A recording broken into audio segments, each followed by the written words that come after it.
Good morning, I'm Meteorologist Caitlyn Lorr with a look at your forecast for the end of 2024 and beginning of 2025. And what a change we have on the way. Last week we had that warm air moving in over that cold ground with snow, led to a lot of dense fog around the area.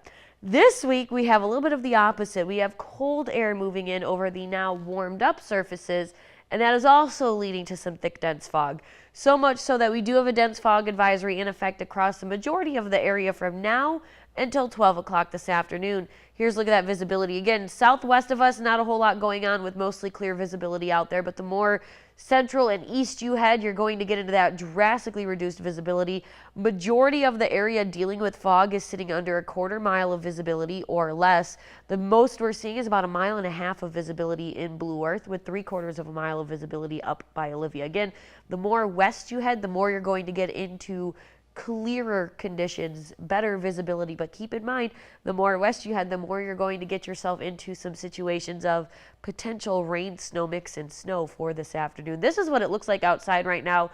This is looking out from Bethany Lutheran College in Mankato. Normally you can see the hospital off in the corner out here. You can't even see that. You can barely see the lights for the hospital and the parking lots off in the distance.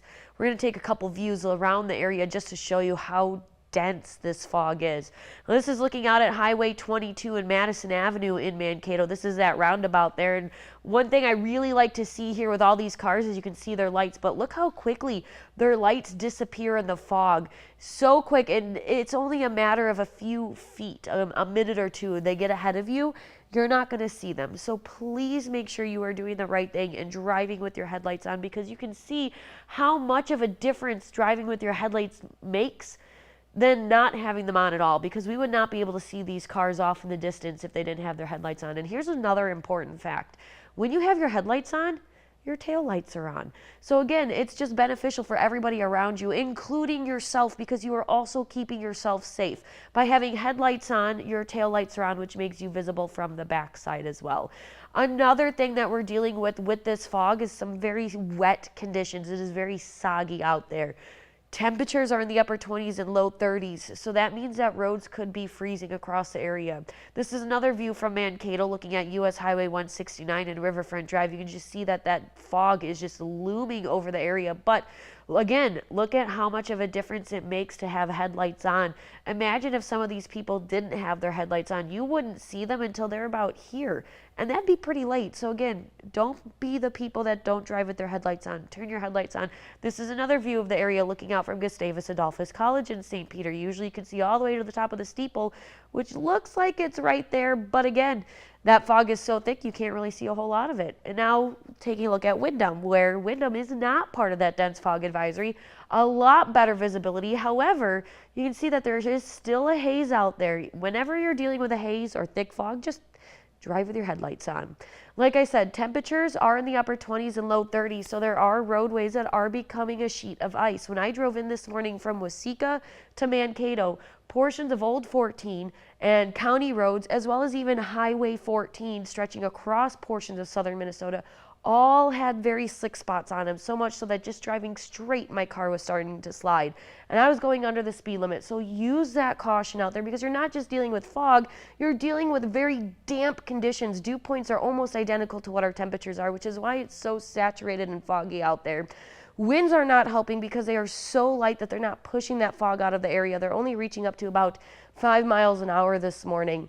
Satellite radar imagery showing that we are covered by a blanket of clouds with that fog. We have a little bit of some freezing drizzle, wintry mix out in South Dakota and portions of northwestern Iowa, which will make its way into southwestern Minnesota as we make our way through the morning hours. Most of this, though, will stay to the west of Mankato and southwest of Mankato. We might just have a few sprinkles or a flurry or two in our area through the afternoon and evening. That wintry mix will transition to snow as temperatures start to drop under 32 degrees overnight into tomorrow morning. Like I said, a few flurries possible throughout the overnight hours. We are looking at a high of 37 degrees by this afternoon with that chance of some rain snow mix, again, mainly southwest of us. Tonight, few flurries possible across the area with more fog likely and a breeze as we drop to a low of 25 degrees by tomorrow morning.